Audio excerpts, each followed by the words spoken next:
Bonjour tout le monde, c'est Isabelle. Aujourd'hui, je vous montre un petit truc.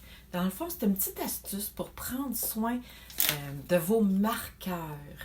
Donc, c'est un petit truc que j'avais envie de vous partager ce matin. Fait que je vais tourner ma caméra de bord, puis je vous montre ça tout de suite.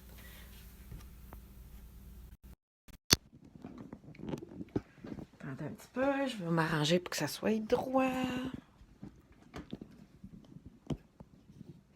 Et voilà. Donc, pour entretenir nos marqueurs, il y a quelques petits trucs qui est important de savoir. Nos marqueurs, ils ont une grosse pointe. Attendez, je vais en prendre un. Ils ont une grosse pointe et une petite pointe pour écrire. À chaque... Ben, je le fais pas à tous les mois, mais je le fais au moins 2-3 fois par année. J'essaye tous mes marqueurs parce que moi, j'ai la boîte de merveilleux marqueurs, OK? J'ai la grosse boîte ici, là. Fait que j'essaye d'en prendre soin parce qu'au prix que ça coûte, on veut qu'elle nous dure le plus longtemps possible. Donc, je prends mon marqueur avec ma grosse pointe et je vérifie si il écrit bien, s'il y a de l'encre suffisamment dans le crayon. Et je vais aller prendre ma pointe stylo. Et dans le fond, qu'est-ce que je veux, c'est que je veux venir faire rouler la bille. Je veux être sûre qu'il y ait de l'encre qui se rende jusqu'au bout de ma bille. Comme ça. OK? Celui-là, il est correct. Mais quand je les ai faites, mes crayons, j'ai vu que certains crayons manquaient un petit peu d'encre dedans. Parce que si je prends une autre couleur, je vais essayer ma couleur Mélodie de mangue et je viens essayer le crayon. Il va très bien le crayon, mais on va dire qu'il a commencé à faire des ratés et que ça va pas bien. Ben, il y a une possibilité d'ajouter des gouttes d'encre dedans. Donc, je vais vous montrer comment faire. C'est que je vais venir prendre la grosse pointe ici avec mes pinces. Je vais venir tout simplement tirer sur la pointe. Vous voyez, elle se retire vraiment facilement.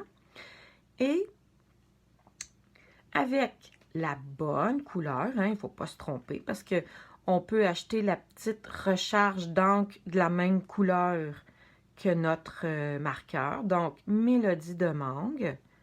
Mélodie de mangue. Je vais venir ajouter des gouttes dans le crayon, comme ça. Là, j'en mettrai pas trop. Mais quand il est vraiment sec, le crayon, je peux en mettre jusqu'à 6 gouttes facile dedans. Là, j'en ai mis juste 3 parce que je pense que je l'ai faite... c'est hier que j'ai tout fait ça, là, que j'ai vérifié. Et je viens tout simplement remettre ma pointe à sa place.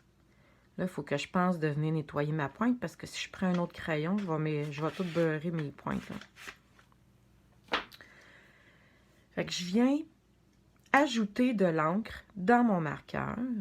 Et si vous possédez les marqueurs, c'est important que les marqueurs soient tous à plat. C'est pour ça que la boîte est vendue avec la poignée sur le dessus, comme ça. La boîte reste, les crayons restent horizontales dedans. C'est de l'encre à l'eau qu'il y a dedans. Si vous les mettez comme ça, ben, l'encre va toute se ramasser dans un bout et la pointe ne fonctionnera plus bien. Fait après quelques minutes, l'encre a eu le temps de se diffuser à l'intérieur. Je pourrais réessayer mon marqueur et je verrai qu'il va de mieux en mieux. C'était mon petit truc pour les marqueurs, pour avoir un bon entretien des marqueurs. Je le fais à peu près à peu près 3-4 fois par année, OK? Parce qu'il y a des couleurs qu'on utilise beaucoup, puis qui manquent d'encre dedans, mais il y a des couleurs qu'on utilise vraiment pas beaucoup et que peut-être la petite pointe peut sécher et à ce moment-là, elle ne roule plus bien, elle écrit plus bien. Fait que c'est important de les faire travailler, nos marqueurs. Et il y a des petites bouteilles de refil comme ça pour chaque couleur. Puis, dans le pad, ben, c'est la même couleur aussi, là. Fait que si vous aimez une couleur, ben, vous avez le crayon, vous avez le pad, vous avez la petite bouteille qui peut faire le refil. La petite bouteille peut faire le refil des deux. Fait que c'était mon petit truc. Prenez soin de vos crayons. Un autre jour, je vous montrerai d'autres techniques qu'on peut faire avec les crayons. Et puis, si vous aimez mes petites capsules d'entretien de notre matériel comme ceci, ben faites-moi signe, ça va me faire plaisir de vous en montrer d'autres. Et ne gênez-vous pas pour partager mon truc. Je vous souhaite une belle fin de journée. Je vais vous le dire en vrai. Attendez un petit peu. Je vais vous souhaiter une belle journée. Puis, on se dit à très bientôt pour un autre truc. Bye bye tout le monde!